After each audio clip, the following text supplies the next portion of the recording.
Which Florida Gators could be in line to take the biggest jump in 2025? I have some answers for you.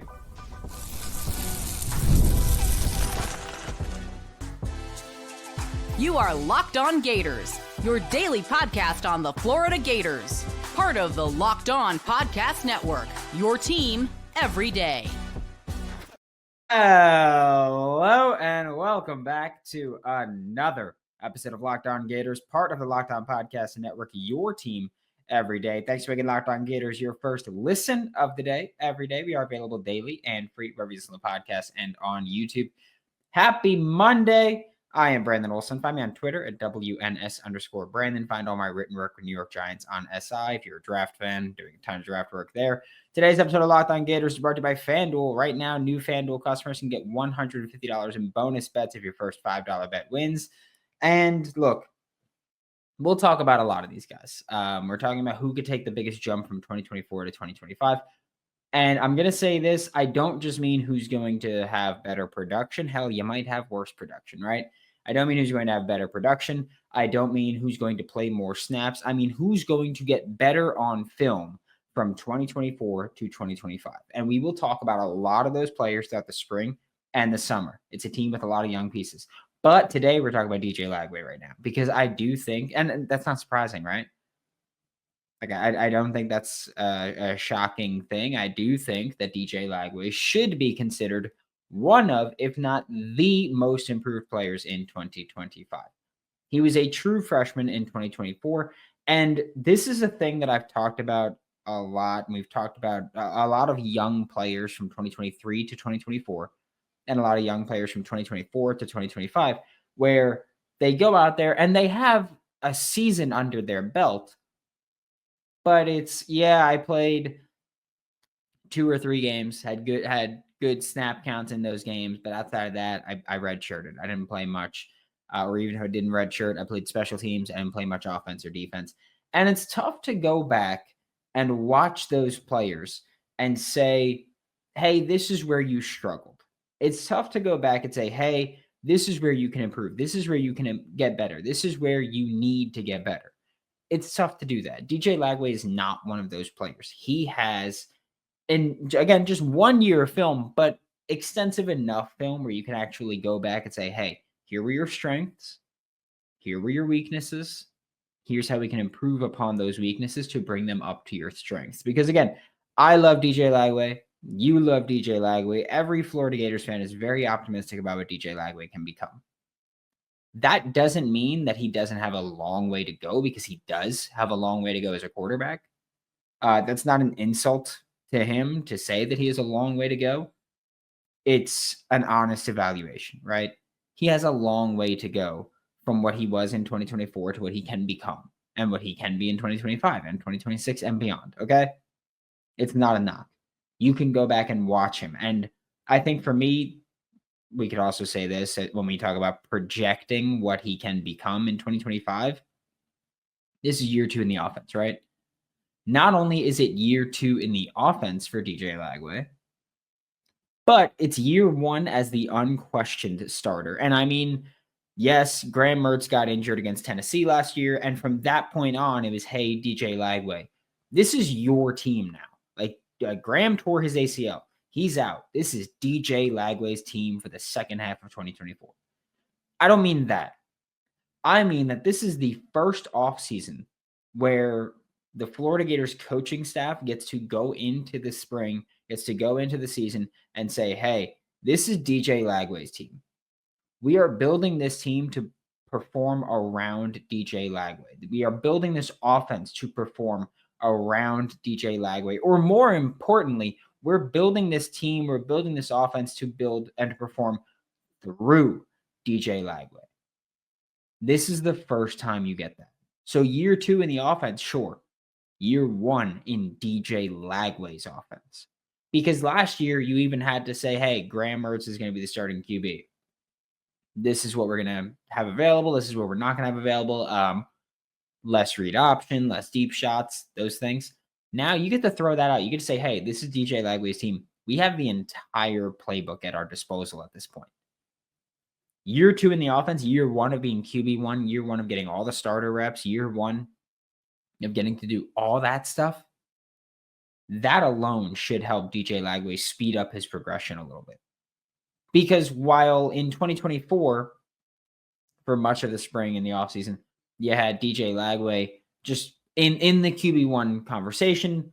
And by that, I mean, we knew he wasn't going to start, but we knew that he would get starter snaps, all that stuff. That does help speed up your development as opposed to just sitting on the bench. Now, as QB1, that should speed up his development as opposed to splitting reps. Like, that's where we should see the development.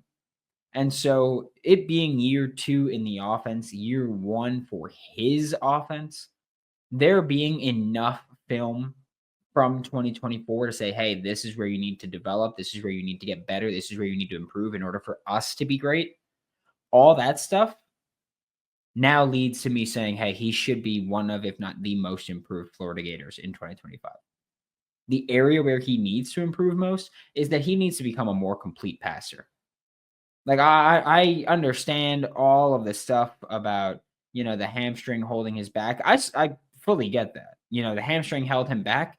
Maybe it led to some of the interceptions that he threw because instead of taking off running, he was in like, oh, like I need to pass this ball. I can't take a hit. I got hurt not getting hit. So I can't take off running. I need to pass this ball, forcing a ball somewhere. Sure. I don't even care about all that. Throw that out the window. Like, throw the 2-lane game out the window. Throw all that out the window. As a pure passer, reading the defense, getting up to speed there, that's the important part here. Reading the defense, identifying what's available and what's not, and making that throw. And look, he wasn't good at that in 2024. That's again, yeah, sure, it's a knock on the game, but it's not saying he can't improve there. He was a true freshman.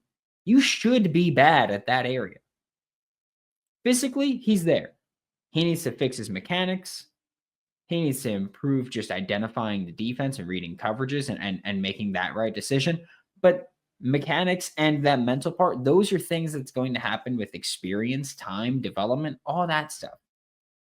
Physically, you go in a lab and make a quarterback and it's DJ Lagway. Okay? Physically, he's there. It's not about the physical part for DJ anymore. It's about the mental part.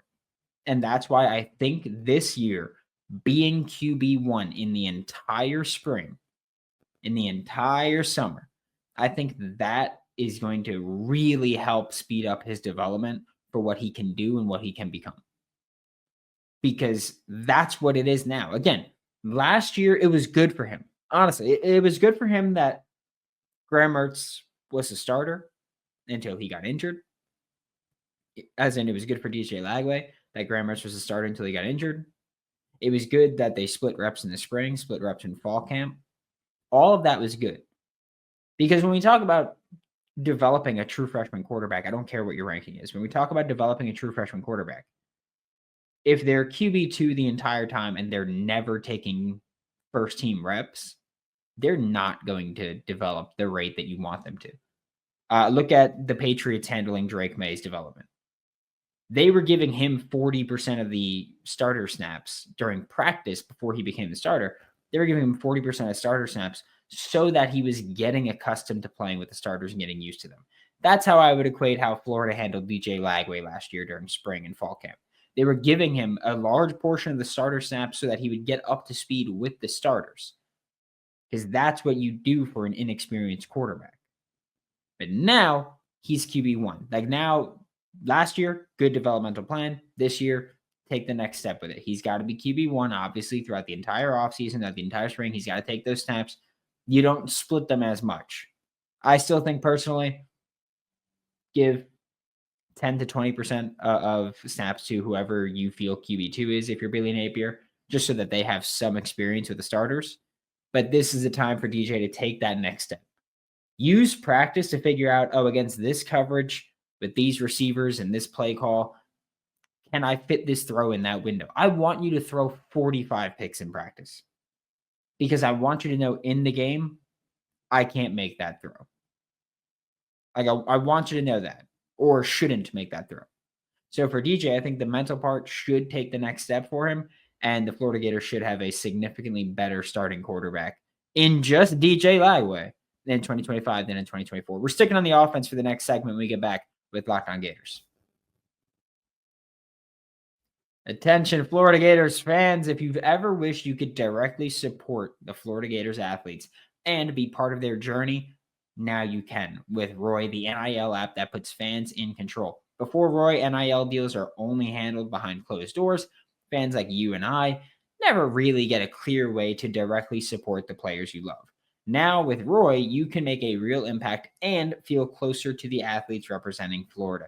With Roy, you get to choose the player you support, decide how much you want to contribute, get exclusive content straight from the athletes that you pay, and the best part, if your player transfers, you get your money back. So it's a risk-free way to show your support and make your voice heard. Support your favorite players directly and help shape the future of Florida Gators athletics.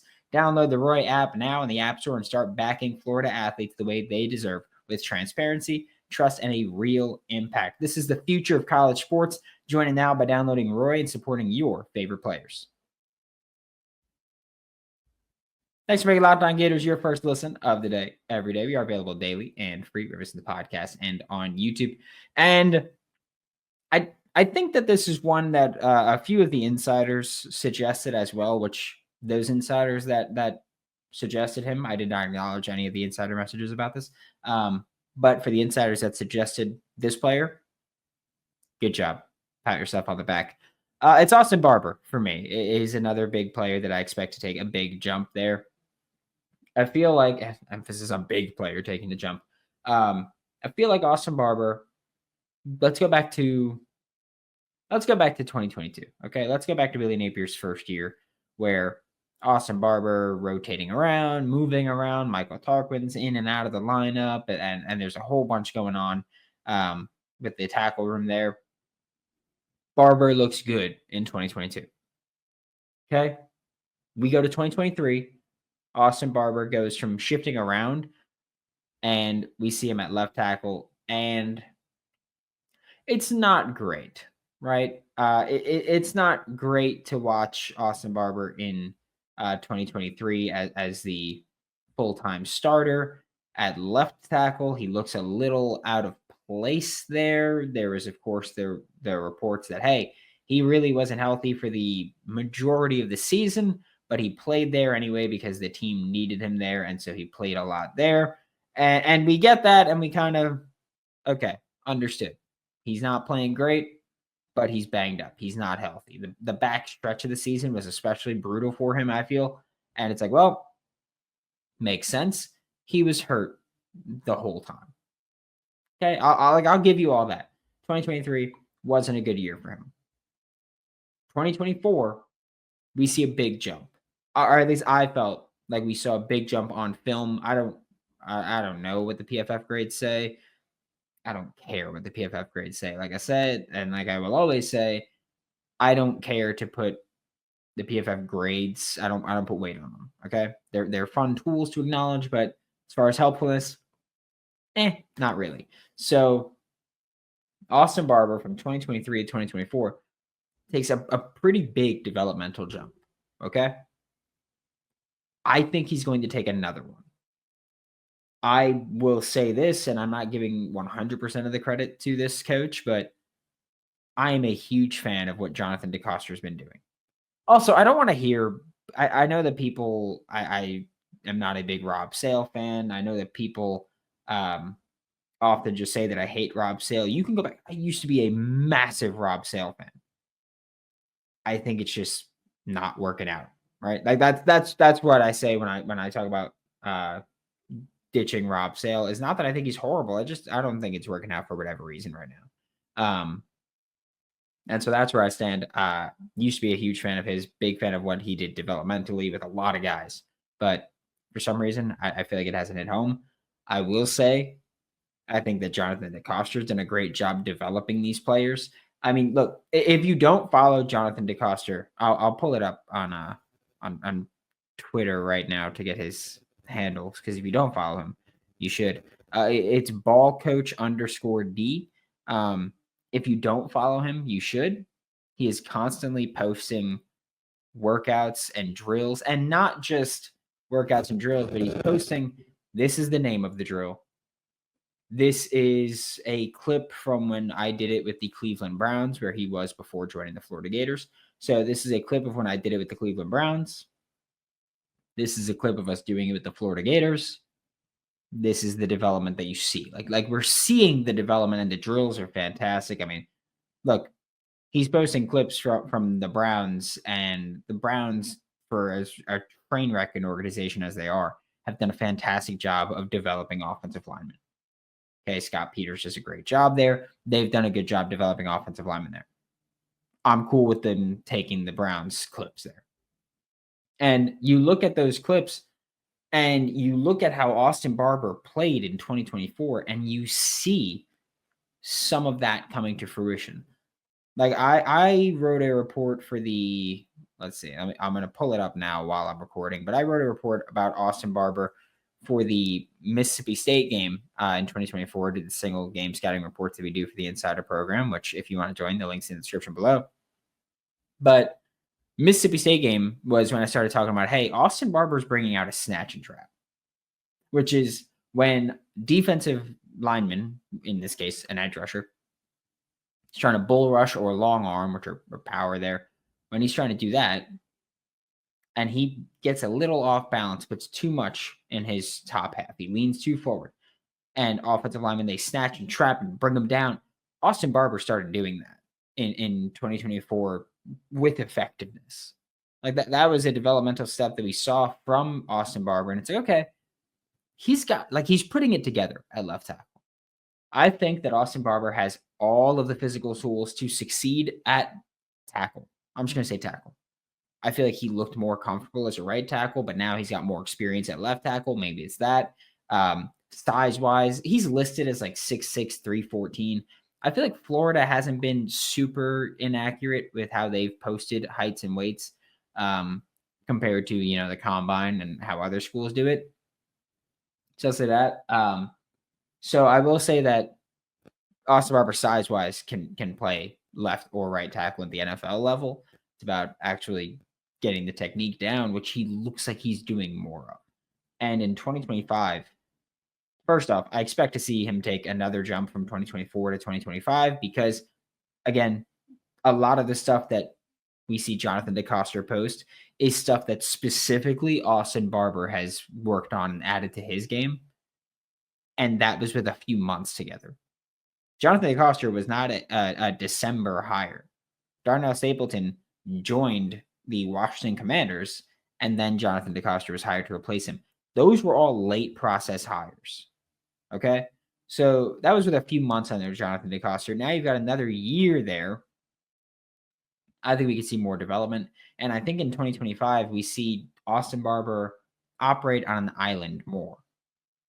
And that's not that he was given a ton of help in 2024. In 2024, Hayden Hansen, who obviously big friend of the show, big fan, he moved around. He was playing tight end on the left side, tight end on the right side a lot. It wasn't necessarily, oh, hey, we need to give this guy help. It was usually just how the strength of the formation went, or this great edge rushers here. Let's chip him. They're overloading this side. Let's put Hayden on that side and help him and have him pass block. Stuff like that. We don't know who the right tackle is going to be for the Florida Gators in 2025. It's probably going to be someone pretty inexperienced, right? No matter who wins that battle, it's going to be someone that doesn't have more than a year of starting experience. Probably going to be someone that doesn't have any starting experience outside of maybe the Tulane game. I think we see Hayden Hansen more on the right side this year, helping out whoever the new right tackle is going to be. And so Austin Barber, by default, is going to be forced to play on an island more. I think that he's improved a lot. I'm someone that early on in his career was very like, hey, he's got to get it together. He's just the physical tools with no technique. He's taken the developmental steps technique-wise. He's getting there. This is the year to take a big jump now that he's got another year of starting film out there, another year starting at left tackle. Hopefully, this is the time we see him take that next big leap in his development for the Florida Gators. And I think that we will see it. I will. We are about to talk about a defensive player to wrap up today's show when we get back with Locked On Gators. When the game tips off, the NBA action's just getting started, and there's no better place to get in on the action than with FanDuel, America's #1 sportsbook. With FanDuel, you can place live bets throughout the game. So even if you miss the opening tip, or you want to bet on the fourth quarter comeback, or the team that you think is going to win loses the first quarter, you're like, you know what? Odds are more juiced. I'm going to take that bet. You can do whatever you want, right? FanDuel's fantastic. You can even combine live bets with the same game parlay. It's beautiful. Right now, new FanDuel customers can get $150 in bonus bets if your first $5 bet wins. Just visit FanDuel.com to join today. That's FanDuel.com for your first shot at $150 in bonus bets. Make every moment more with FanDuel, the official sports betting partner of the NBA. Thanks for making Locked On Gators your first listen of the day. Every day, we are available daily and free, wherever it's in the podcast and on YouTube. You like how in that ad read, I was like, instead of saying just to visit, fun stuff. To wrap up today's episode of Locked On Gators, we are going to flip to defense, and we're talking about someone that it's not surprising that I include this player. I have been a very big fan of this player since Florida was heavily pursuing him. I think he's got an incredibly high ceiling. It's Gregory Smith III. I think we see him play more this year, but I think he's also just primed for a big developmental step, right?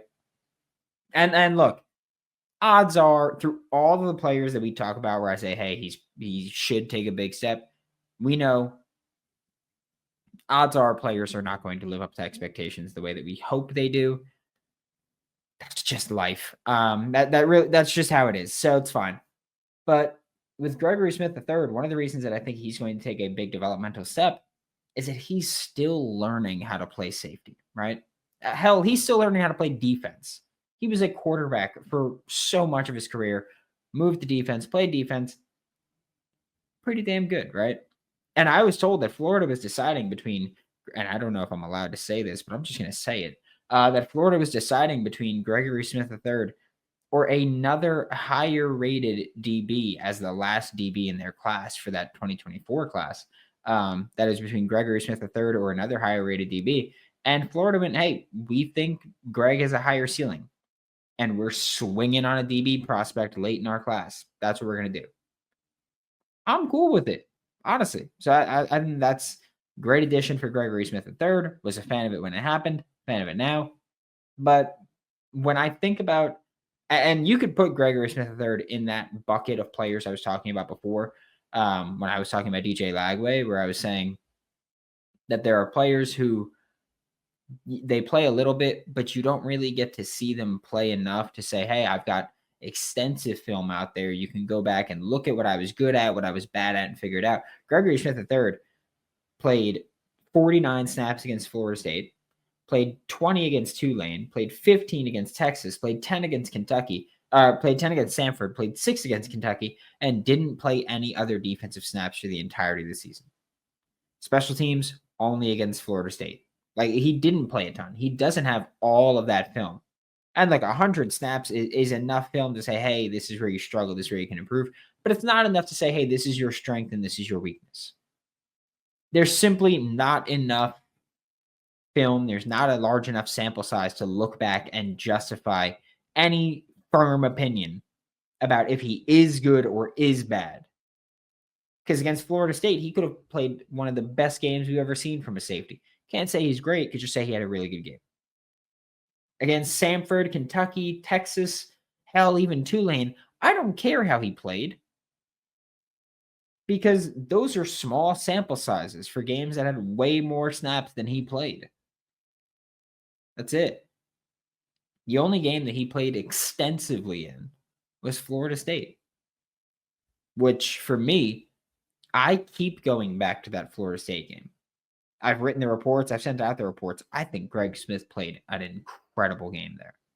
Like, not in terms of, he took over the game. He did all these things. I think in terms of looking at the film and seeing what Gregory Smith can do.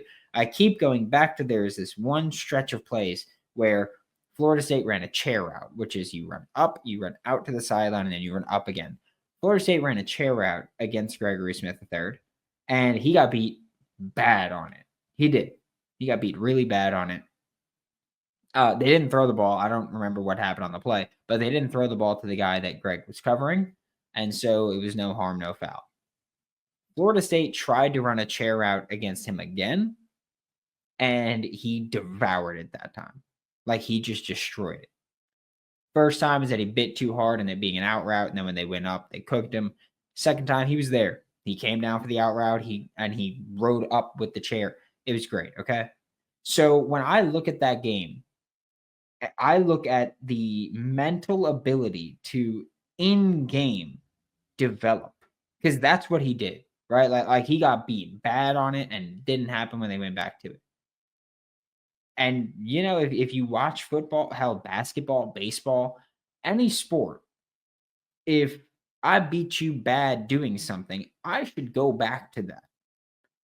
And until you develop and until you learn, I should keep going back to it, right? If we're playing baseball, if I keep throwing an outbreaking slider against you, right?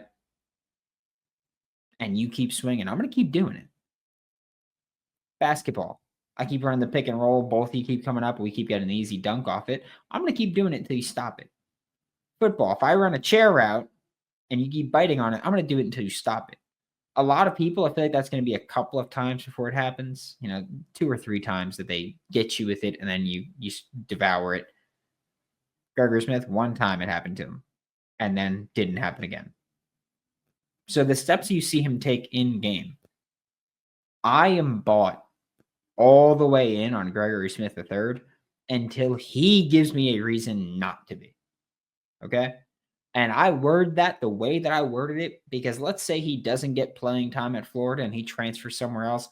I will be bought in on him until he gives me a reason not to be. Okay? I understand, bringing in higher ranked recruits, all that stuff, sure. But until he screws up and he gives me a reason to sell, all in. Also, I look at the Florida Gators hired Vinnie Sinceri to be their safeties coach and co-DC. To be their safeties coach this January. They hired him. I don't know if Vinnie Sinceri is a good coach. Okay, I don't. That was my take when they hired him. I don't know if he's a good coach. I don't think he's a bad coach. I have no idea. He's coached defense for 1 year. I have no clue. Okay, I don't know if he's a good coach. I can tell you that he's someone that at a pro day, when he was with Alabama, he's someone that at a pro day where numbers are usually inflated, especially a decade ago, he ran a 4.48 to 4.52 is what they reported, which means he really probably ran somewhere in the mid 4.5s. Okay? I can tell you that despite not being a great athlete, he didn't do much of his testing because he was banged up earlier. And so 40 was kind of like all he really, really did. But I can tell you that he's someone that was an average athlete, even when you watch the film from him at Alabama. He was an average athlete, but was still a multi-year starter on a national championship winning Alabama program in a Nick Saban defense. And then he went to the New Orleans Saints and played in a Rob Ryan defense. And then they fired Rob Ryan and he played in a Dennis Allen defense. All of this to say, I don't know if Vinnie Sinceri is a good coach. I do know that he is an average athlete at best that made it to the NFL as a draft pick and stuck around for a couple of years. I can tell you that you don't get there without being smart as hell if you're an average athlete, okay? I can tell you that Gregory Smith III is an athletic freak former quarterback. I'm going to put those two people together, okay? I'm going to put a guy that was smart enough to get to the NFL with his instincts as an average athlete and a guy that's a fantastic athlete that's just learning how to play safety.